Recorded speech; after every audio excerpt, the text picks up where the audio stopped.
Assalamualaikum dan salam sejahtera. Saya Luqman Haris dan anda sedang menonton Pantau Kerajaan Baru. Seminggu selepas Perdana Menteri ke-10 Datuk Seri Anwar Ibrahim mengangkat sumpah, rakyat masih lagi menanti barisan kabinet yang akan diumumkan. Dan kami sudah tentu akan terus memberikan fokus kepada itu setiap hari dan sepanjang hari. Sebelum ini fokus kita adalah Malaysia Memilih.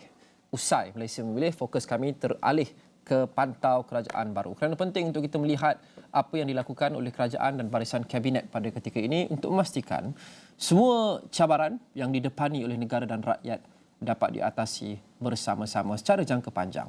Dan yang terbaru, ABIM, Angkatan Belia Islam Malaysia, menegaskan amanah untuk merintis kembali keharmonian masyarakat di negara ini terletak di bahu kerajaan perpaduan. Presidennya Muhammad Faisal Abdul Aziz berkata, ia termasuk menetapkan penambahbaikan indeks prestasi utama dalam portfolio dan kementerian berkaitan perpaduan dan integrasi nasional. Faisal menjelaskan penubuhan kerajaan perpaduan adalah peluang untuk mengembalikan politik nilai dengan menolak kelakuan menunggang sentimen agama dan kaum secara sempit sehingga meruntuhkan kemakmuran masyarakat. ABIM turut menggesa seluruh pihak khususnya pemimpin politik supaya tidak mengheret masyarakat terjerumus ke kancah perpecahan semata-mata untuk meraih sokongan. Pada masa yang sama, ABIM menyeru semua pihak bertanggungjawab untuk meredakan suhu politik negara, khususnya kerenggangan agama dan kaum yang timbul sejak pilihan raya umum ke-15. Pada Rabu yang di-Pertuan Besar Negeri Sembilan, Tuanku Muhriz Tuanku Munawir bertitah supaya tiada lagi pemimpin yang membangkitkan isu perkauman dan agama yang bertujuan untuk menghasut masyarakat. Jadi fokus sekarang tertumpu kepada penubuhan kabinet ataupun pengumuman barisan kabinet yang akan menjadi pasukan frontliner dalam mentadbir negara kita. Tapi bagaimana kita memastikan kabinet ini adalah bersih, cekap dan juga berintegriti? Saya mau berbincang dengan penganalisis politik Universiti Melaya, Dr. Muhammad Taufik Yaakob yang menyertai saya secara atas talian sekarang. Doktor, apa yang ABIM seru itu agak menarik, politik nilai.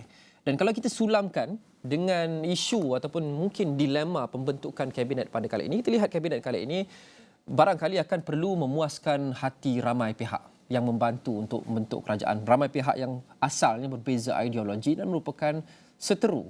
Jadi dalam pembentukan kabinet ini, bagaimana Perdana Menteri mengetengahkan nilai, politik nilai, merit dan semangat kekitaan dan inisiatif pembentukan kabinet ini tidak terlampau didominasi oleh percaturan politik dan untuk puaskan hati semua pihak? Ya.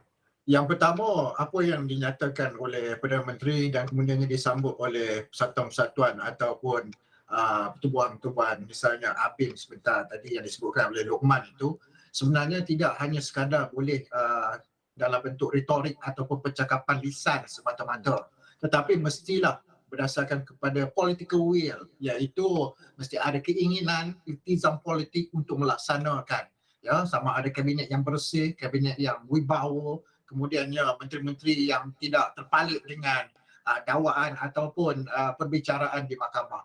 Ini sebenarnya memberi satu mesej yang jelas, ya, kepada Perdana Menteri untuk mengambil kira pandangan daripada masyarakat sivil, kemudian daripada rakyat yang menerusi media sosial dan perbincangan mereka secara umum, bahawa inilah sebenarnya hasrat dan keinginan yang dimahukan oleh rakyat Malaysia. Namun pertimbangan yang kita bicarakan iaitu bagaimana, ya, pemimpin daripada komponen Barisan Nasional yang membentuk kerajaan perpaduan juga mereka berkeinginan, mereka mahukan jawatan menteri ataupun timbalan Perdana Menteri dalam kabinet Datuk Seri Anwar. Bagi saya tidak ada masalah untuk kita ketengahkan pemimpin-pemimpin daripada parti-parti komponen yang membentuk kerajaan, tetapi mestilah ada selektif tindakan ataupun selektif action yang perlu diambil kira oleh Perdana Menteri. Janganlah hanya sekadar, ya, untuk memberi ganjaran ataupun tawaran untuk menyejukkan hati pemimpin-pemimpin tertentu yang terlibat dengan dakwaan dan perbicaraan di mahkamah, kita lantik mereka untuk sertai kabinet.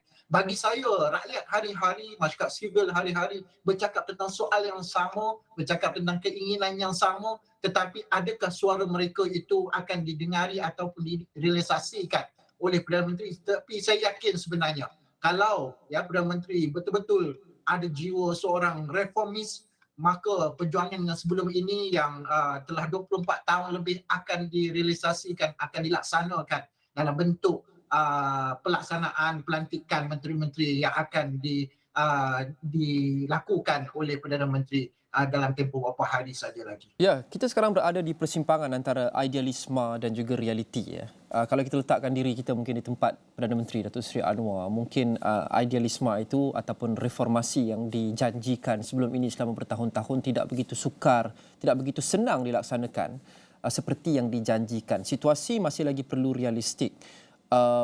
Dilema yang dihadapi oleh beliau sudah tentu adalah untuk memastikan setiap pihak yang membantu beliau mendirikan kerajaan diberikan ganjaran ataupun diberikan sesuatu untuk berterima kasih kepada mereka kerana membantu mendirikan kerajaan. Tapi pada masa yang sama, merit itu perlu diambil kira, kelayakan itu perlu diambil kira dalam melantik menteri. Tetapi tidak begitu drastik sehingga ia mungkin menyebabkan setengah blok tidak puas hati dan merisikokan mereka mungkin dari satu masa akan datang nanti akan semakin tawar hati dan menarik sokongan daripada kerajaan. Jadi sejauh manakah Perdana Menteri boleh pergi untuk memastikan kabinet yang ditubuhkan ini ditubuhkan berdasarkan idealisme, berdasarkan reformasi, berdasarkan merit dan sebagainya tanpa terlampau mengambil risiko menawarkan hati dan menimbulkan ketegangan antara blok-blok yang mungkin akan menyumbang kepada ketidakstabilan kerajaan? Sebab itulah kabinet yang nak dibentuk oleh Perdana Menteri ini jangan berdasarkan kepada dua ini. Iaitu jangan jadikan kabinet ini kabinet tebusan dan yang kedua jangan jadikan kabinet ini kabinet terima kasih. Kerana dua keadaan ini akan menyebabkan imej Perdana Menteri dan kerajaan yang membentuk sebuah kerajaan yang cantik ataupun yang bersih ini akan tercalar daripada peringkat awalnya. Sebab itulah saya yakin sebenarnya kaedah yang terbaik iaitu rundingan dan di peringkat awal proses pembentukan kerajaan sebelum ini mestilah berdasarkan kepada ketelusan, mestilah kepada rundingan melibatkan parti-parti komponen dan parti utama yang memerintah kerajaan Malaysia. Jangan kita jadikan sekadar ganjaran itu untuk kita membentuk kerajaan yang akhirnya menyebabkan sukar kepada Datuk Seri Anwar Perdana Menteri untuk memelihara hati rakan-rakan politik yang lain sehingga menyebabkan ada satu masalah untuk melaksanakan dasar untuk mentadbir negara dan akhirnya menyebabkan rakyat melihat bahawa inikah bentuk kerajaan yang reformis, kerajaan reformasi ataupun kerajaan Islam yang dilaungkan oleh Perdana Menteri. Tetapi bagi saya yang penting iaitu bagaimana langkah-langkah pertama, kedua dan ketiga dan seterusnya selepas ini mestilah berdasarkan kepada yang pertama teras islah itu, reformasi itu dan yang kedua rundingan melibatkan parti teras dalam Pakatan Harapan. Kerana parti-parti politik yang lain hanya sekadar suplemen ataupun bersama-sama membentuk sebuah kerajaan tanpa ada parti teras ini, saya yakin sebenarnya sukar untuk membentuk sebuah kerajaan yang kuat. Tetapi Perdana Menteri kena ingat, jangan jadikan parti-parti suplemen ini sebagai satu parti yang memberi nyawa kepada kerajaan. Ini akan menyebabkan kesukaran untuk menjalankan ataupun mentadbir negara dengan penuh selesa, dengan penuh kewibawaan. Kerana rakyat sedang memahati dalam setiap aspek atau elemen yang sedang dilakukan oleh Perdana Menteri. Inilah sebenarnya mata-mata rakyat sedang memerhatikan apa yang dilakukan bukan sahaja oleh Perdana Menteri tapi juga kerajaan secara keseluruhan. Ya, kerjasama rentas parti yang asalnya berbeza ideologi malah merupakan seteru adalah bukan perkara baru sebenarnya. Kita pernah saksikan sebelum ini di Perak dan kali ini kita saksikan sekali lagi di Perak dan juga di Pahang. Dan terdahulu Menteri Besar Pahang, Datuk Seri Wan Rosli Wan Ismail mengakui ada sebab Barisan Nasional memutuskan untuk memilih PH dan bukan Perikatan Nasional untuk membentuk kerajaan negeri. Kata Wan Rosli, ini kerana blok politik itu sedia bekerjasama tanpa meletakkan sebarang syarat supaya kerajaan negeri ditubuhkan segera demi kestabilan rakyat. Saksikan dahulu. Menurut Wan Rosli, Pengerusi PH Pahang, Datuk Seri Amiruddin Syari yang juga Menteri Besar Selangor menghubunginya selepas keputusan Muktamad Pilihan Raya Umum ke-15 menyaksikan Dewan Undangan Negeri Don Pahang tergantung selepas tiada blok politik memperoleh majoriti mudah yang berlaku buat kali pertama di negeri itu. Yang Amat Berhormat Datuk Seri Amiruddin, Pengerusi Pakatan Harapan Pahang telah menghubungi saya.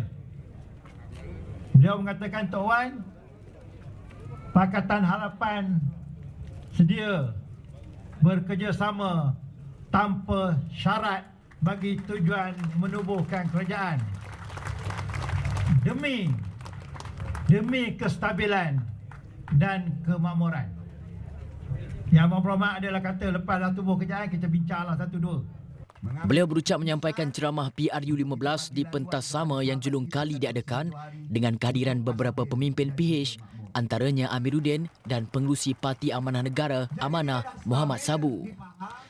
Selain PH, Wan Rosdi yang juga pengerusi BN Pahang berkata beliau turut dihubungi PN untuk berbincang mengenai pembentukan kerajaan negeri. Namun perikatan yang diwakili Timbalan Presiden PAS, Datuk Seri Tuan Ibrahim Tuan Man itu meletakkan beberapa syarat.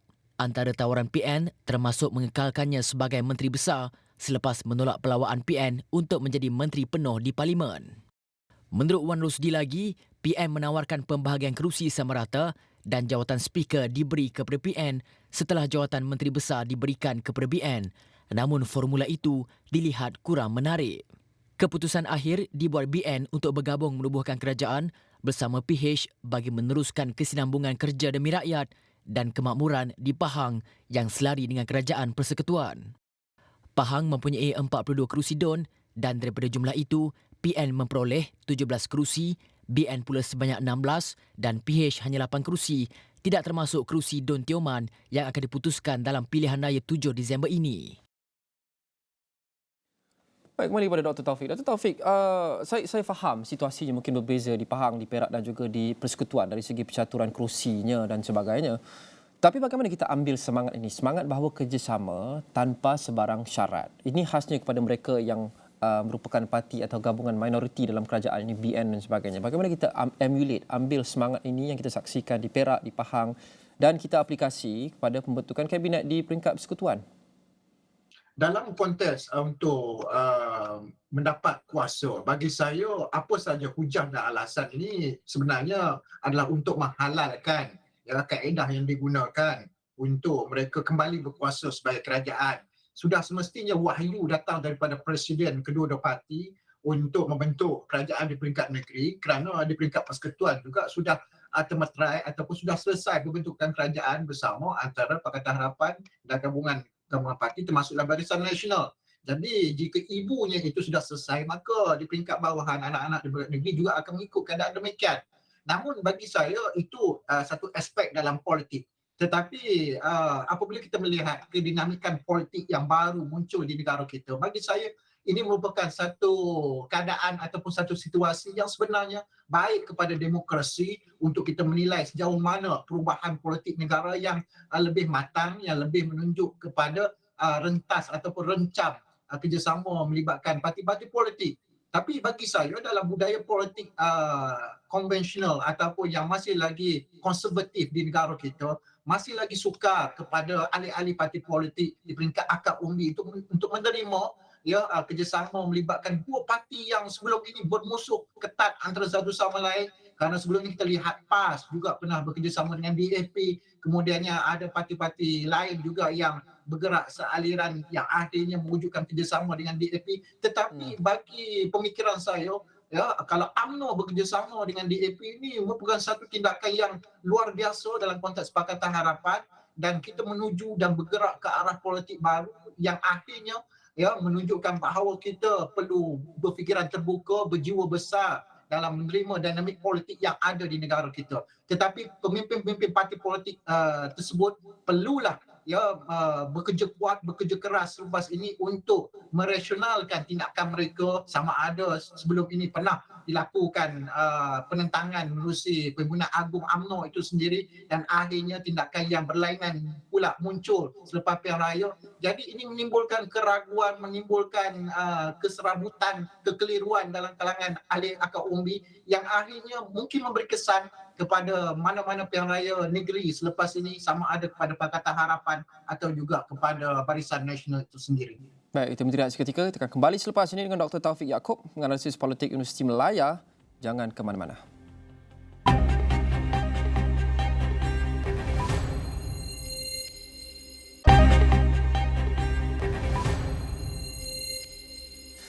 Bertemu kembali, kami terus memantau kerajaan baru dan kini fokus adalah kepada pembentukan kabinet yang dijangka yang akan diumumkan dalam masa terdekat. Bila, kita masih lagi belum pasti.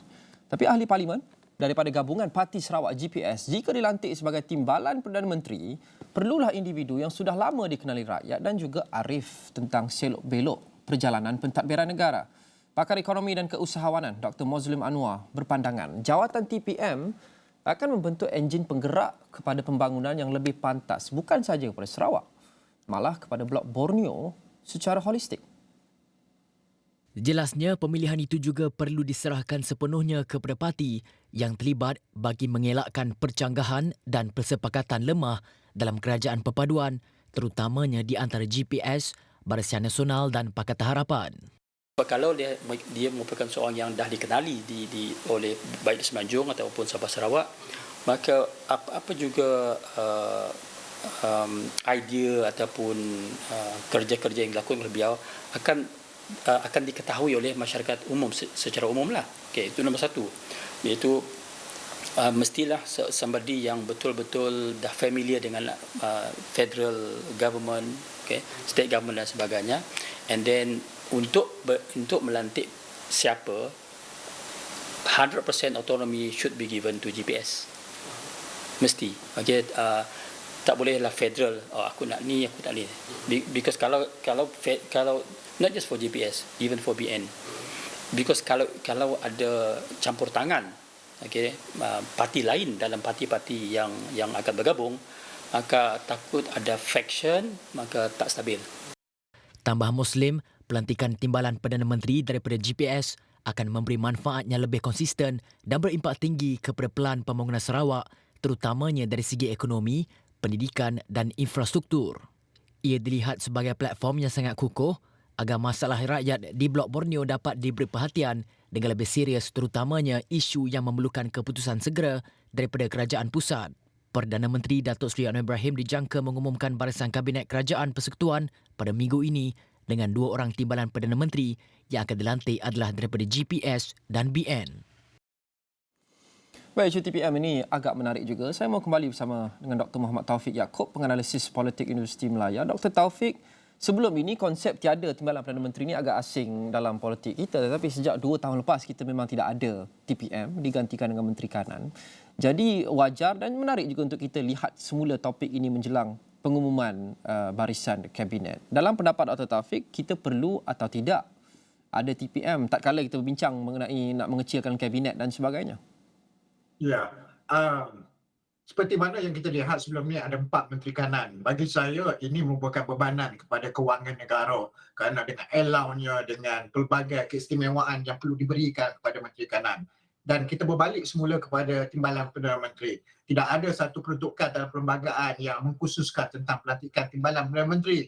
Tetapi bagi saya sewajarnya kita hanya ada satu timbalan Perdana Menteri sahaja.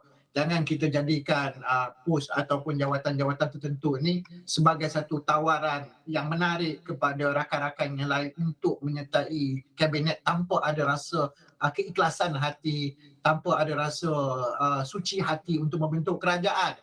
Sebab itulah bagi saya kalau kita lihat di United Kingdom, ya, ada menteri yang menjaga khusus, menteri ya, bukan timbalan Perdana Menteri, yang menjaga khusus wilayah misalnya Wales, Scotland, Northern Ireland, dan bagi saya mencukupi dengan hanya kita bagi satu menteri Borneo untuk menjaga wilayah tersebut sebagai satu imbangan ataupun sebagai satu hadiah yang bermakna kepada warga Borneo untuk menjadi sebagai satu keistimewaan kepada mereka bersama-sama mentadbir negara. Dan kalau hanya sekadar mewujudkan jawatan 2 timbalan Perdana Menteri dan satunya diberikan kepada Sarawak ataupun Sabah tetapi tidak diberikan kuasa dengan hanya sekadar simbol duduk sebagai timbalan Perdana Menteri, buat apa menjadi tugu semata-mata tetapi tidak ada kuasa, tidak ada peruntukan, hanya sekadar ikut telunjuk Perdana Menteri, bagi saya itu tidak perlu. Tetapi kalau betul-betul seperti mana dijanjikan dalam tawaran pilihan raya sebelum ini ingin memberikan satu jawatan timbalan Perdana Menteri pada Borneo, bagi saya inilah masanya untuk membuktikan bahawa kita bukan sekadar hanya bercakap tetapi kita melaksanakan, kita merealisasikan apa yang kita cakap, dan retorik politik itu tidak hanya sekadar berada di lisan tetapi juga berada dalam tindakan. Dan misalnya saya lihat yang paling sesuai itu Datuk Seri Fadilah Yusof yang ada kaliber wibawa sebagai pemimpin bukan sahaja peringkat Borneo tetapi juga di Semenanjung Malaysia. Ya, dalam kabinet sebelum ini, Datuk Seri Fadilah diangkat sebagai Menteri Kanan Kerja Raya dan saya kira menteri yang Dr. Taufik sebut itu ada sebelum ini, Menteri di Jabatan Perdana Menteri Hal Ehwal Sabah dan Sarawak. Tetapi antara argumen dalam hal mengecilkan kabinet ini, ada yang juga mengatakan bahawa seorang individu perlu atau boleh memegang lebih daripada satu portfolio. Ada yang menyokong, ada yang menentang, ada yang mengatakan ada konflik of interest dan sebagainya, ada yang mengatakan ia terlampau membebankan satu individu sehingga menyebabkan dia tidak boleh melakukan kedua-dua portfolio itu dengan efektif. Datuk Seri Anwar sendiri pernah mengatakan baru-baru ini bahawa beliau mempertimbangkan memegang jawatan Perdana Menteri dan juga Menteri Keuangan. Jadi pendapat Datuk Taufik dengan hal ini memegang lebih daripada satu portfolio ni? Tak ada masalah kalau nak pegang 10 portfolio pun untuk seorang menteri, tapi pastikan dengan hanya mendapat gaji satu portfolio sahaja. Dan pada waktu yang sama peruntukan perlembagaan kita juga membenarkan pelantikan Setiausaha Parlimen. Tetapi sebelum ini kita jumutkan jawatan Setiausaha Parlimen mungkin disebabkan oleh tindakan politik dan itu sebenarnya baik kepada mana-mana mereka yang ada kaliber wibawa untuk turut serta dalam pentadbiran dan kita boleh wujudkan semula Setiausaha Parlimen tetapi dengan pindaan ataupun pertimbangan elang-elang yang sangat minimum dan tidak memberi beban kepada kewangan negara. Bagi saya struktur dan lantikan yang ada dalam kerajaan itu sebelum ini sungguh cantik tetapi bagaimana untuk kita tidak membengkakkan kabinet itu sehingga besar dan membimbangkan sehingga membebankan kewangan negara.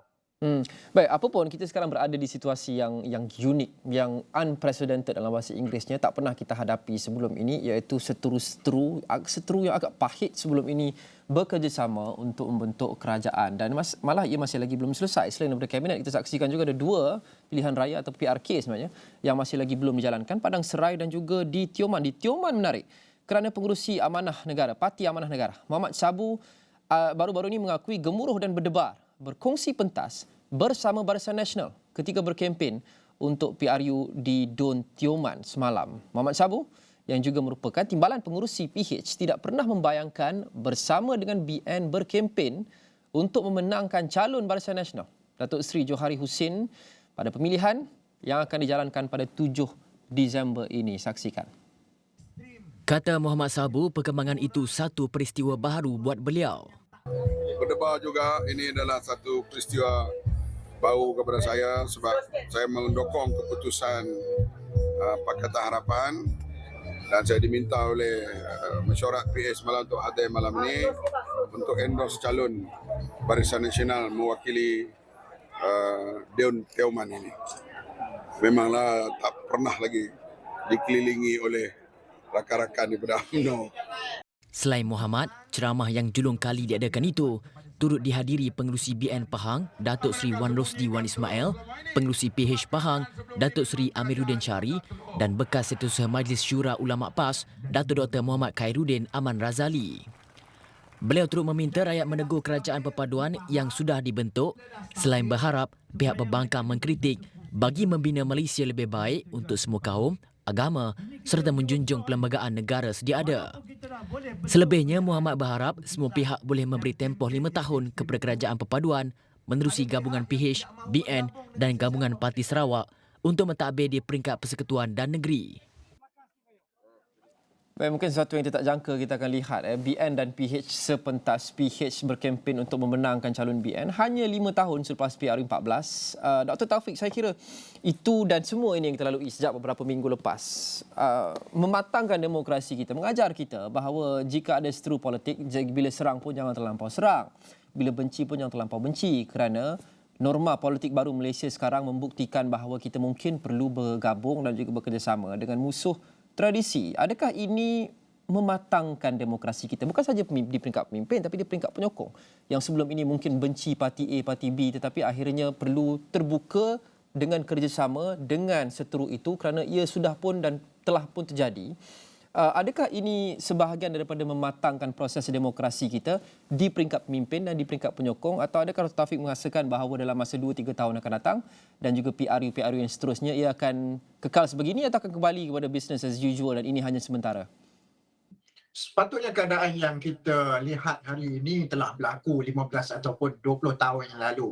Kematangan politik yang luar biasa dan kita tidak hanya berlingkar tentang politik sempit berdasarkan perkauman agama dan hanya menyerang peribadi antara satu sama lain. Bagi saya kita kena bergerak ke arah satu politik yang lebih baru.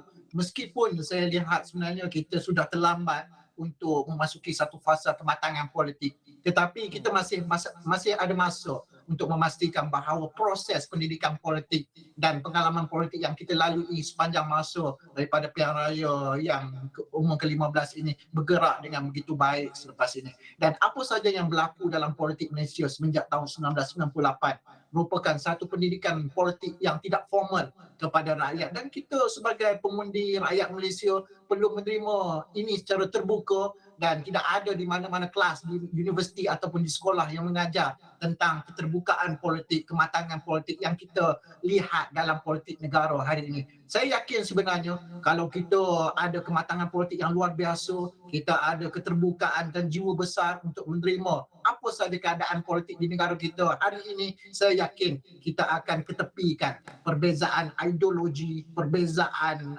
perkauman untuk kita mendapatkan satu kematangan politik yang lebih baik dalam PRU 16 yang akan datang. Hentikan politik yang tidak matang sehingga menyebabkan kita bergaduh antara satu sama lain, ya, rakyat antara satu sama lain tidak bersetuju atas isu-isu yang sebenarnya memerlukan kebersamaan untuk kita duduk berbincang berunding untuk memastikan negara kita pulih dalam konteks ekonomi, politik dan sosial. Baik, terima kasih Dr. Muhammad Taufik Yaakob, penganalisis politik Universiti Melaya. Dan seperti biasa, sudah tentu kami di Astro Awani akan terus memantau kerajaan baru. Khasnya bermula dengan pengumuman barisan kabinet yang kita jangka tidak lama lagi. Terus ikuti semua setiap hari di saluran ini 501 Astro Awani. Jangan lupa juga laman web kami astroawani.com dan juga semua aplikasi Astro Awani. Terima kasih kerana bersama berita, saluran berita yang paling dipercayai di Malaysia. Kita jumpa lagi. Assalamualaikum dan salam hormat.